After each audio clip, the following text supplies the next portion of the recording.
Pas d'ouverture sur la mer, mais il y a des lacs, il y a de l'eau qui descend aussi, qui dégouline, des nombreuses montagnes qui peuplent ce pays. C'est un petit pays de 41 000 km², donc plus petit que la région de l'Est. La région de l'Est fait 42 000 km². Pour vous donner un ordre de grandeur. Mais attention, la Suisse, ce n'est pas ce coffre-fort dont vous parlez souvent. Quand on parle de la Suisse, on dit « Ah, ils ont l'argent, ils ont les coffres-forts, ils ont les banques. » Madame Ouedraogo est là, aujourd'hui à la Banque mondiale, mais vous vous baladez en Suisse, je ne suis pas sûr que vous allez voir des enseignes de banque. Ou bien Madame Ouedraogo, vous voyez des enseignes d'une banque, UBS ou autre chose. Il faut fouiner parce que même la petite publicité là coûte très très cher.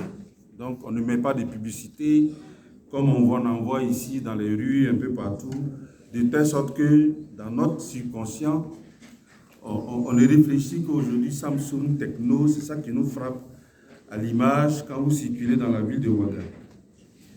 La Suisse est premier pour le chocolat. Même si elle ne produit pas de cacao.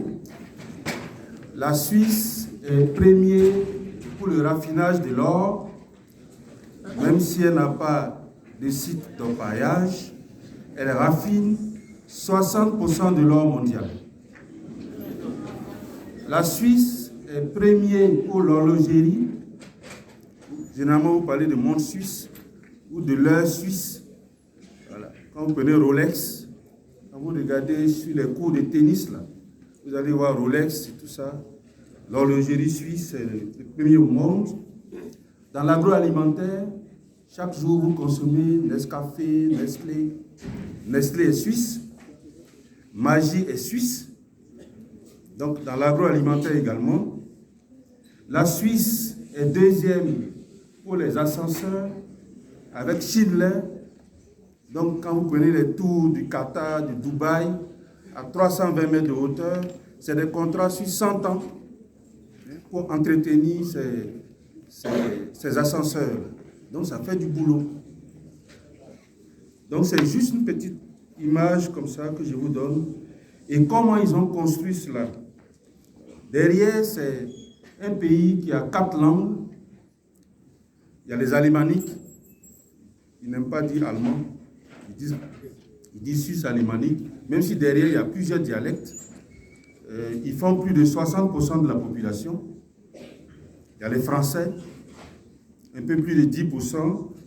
On a des Italiens, 4-5%, des Romains, autour de 2-3%. Et derrière ce système éducatif qui construit cette robustesse de la Suisse, c'est qu'ils font tous l'école. Donc, il n'y a pas un enfant hors de l'école. Tout le monde va à l'école.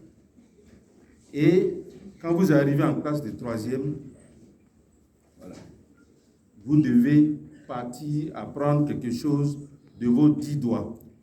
Voilà. En Suisse, dès la classe de 3e, après l'école obligatoire, là, comme on dit au Burkina, l'école est obligatoire de 6 à 16 ans. Ça veut dire en 16 ans, vous êtes en classe de 3e, vous vous orientez essentiellement en formation professionnelle. Et 75% des enfants suisses, à partir de la classe de 3e, vont en formation professionnelle.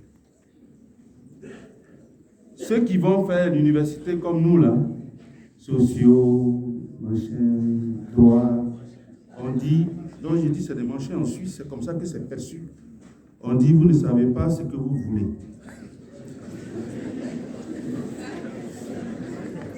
Donc celui qui apprend à la limite à tailler des fleurs, voilà, sera mieux rémunéré que celui qui va aller faire ses longues études et il n'y a personne après pour l'embaucher. Le SMIC à Genève, par exemple, parce que d'un canton à un autre, le salaire est différent. Donc à Genève, le salaire minimal est d'environ 2,5 millions. CFA. Mais attention, vous ne pouvez pas y vivre, vous ne pouvez pas vivre à Genève avec ce salaire minimal. Vous risquez de vivre de l'autre côté en France et chaque matin venir avec le train. Voilà. Donc vous devez travailler encore à vous perfectionner pour avoir un salaire plus conséquent pour pouvoir y vivre. La vie est excessivement chère. Voilà. Donc tout le monde est pratiquement